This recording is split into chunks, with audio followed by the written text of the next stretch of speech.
বন্ধুরা কেমন আছো? আশা করি প্রত্যেকেই ভালো আছো। আজও একটা নতুন রেসিপি নিয়ে তোমাদের সামনে চলে এলাম, তাই বলবো স্কিপ না করে পুরো ভিডিওটা দেখো। এখানে দেখো জেকে সাগু স্মল মানে জেকে কোম্পানির ছোট সাবুদানাটা নিয়েছি এবং সেইগুলোকে আমি কি করব সেটাই আমি আস্তে আস্তে তোমাদেরকে বলবো।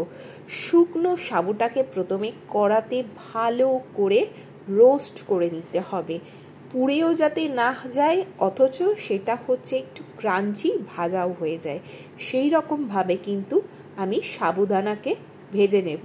আর আমি আগেই দেখিয়েছি যে দুটো আলুকে 4 টুকরো করে কেটে নিয়েছি।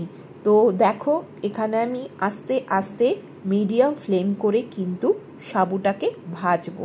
যদি হাই ফ্লেম করে দিই তাহলে কিন্তু পুড়ে যাওয়ার একটা চান্স থাকে, তো সেই জন্য বলবো কেয়ারফুলি কাজটা করতে হবে। তারপর ওই দুটো আলু অর্থাৎ 4 টুকরো আলুকে আমি সেদ্ধ করে নেব প্রেসার কুকারে, যাতে খুব সুন্দরভাবে আলুটা সেদ্ধ হয়ে যায়। দেখো সাইডে আমি সাবুদানাটা রেখেছি যাতে ঠান্ডা হয়ে যায়। সাবুদানাটা ঠান্ডা হয়ে গেলে এটাকে আমি গুঁড়ো করে নেব মিক্সার গ্রাইন্ডারের মধ্যে।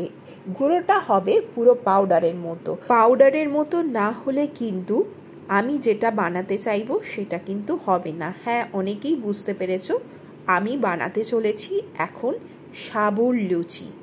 তো এখানে সাবুটাকে গুঁড়ো করে নিয়েছি, তার সাথে দুটো আলু সেদ্ধ, গোটা জিরে, ধনেপাতা, পরিমাণ মতো নুন, কাশ্মীরি লঙ্কা গুঁড়ো, তোমরা চাইলে গুঁড়ো লঙ্কাও ইউজ করতে পারো, আর 1 চিমটে হিং আর একটু গোলমরিচ গুঁড়ো, সবগুলো দিয়ে ভালো করে মিক্স করে একটা ডো তৈরি করে নিতে হবে। তারপর ডো তৈরি হয়ে যাবার পর যদি দেখো যে শুকনো লাগছে তাহলে অল্প পরিমাণ মতো জল ইউজ করে ডোটাকে নরম করে মেখে নেবে এবং তেল দিয়ে বেলে নেবে প্রত্যেকটা লেচিগুলো।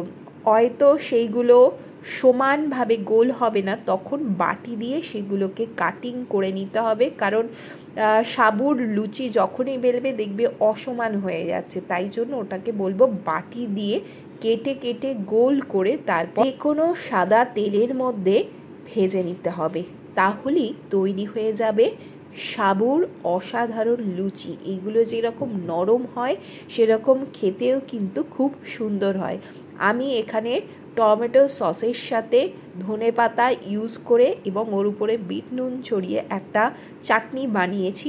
তো তোমরা চাইলে যে কোনো চাটনি দিয়ে খেতে পারো, দারুণ লাগে। কিন্তু তোমরা চাইলে আলুর তরকারি দিয়েও খেতে পারো, আবার শুধু শুধুও খুব ভালো লাগে। তোমাদের যেটা ভালো লাগে তোমরা করে খেতে পারো। তো বাড়িতে অবশ্যই ট্রাই করো। যদি ভিডিওটা ভালো লাগে প্লিজ একটু লাইক, কমেন্ট অ্যান্ড শেয়ার করো। চলো টাটা।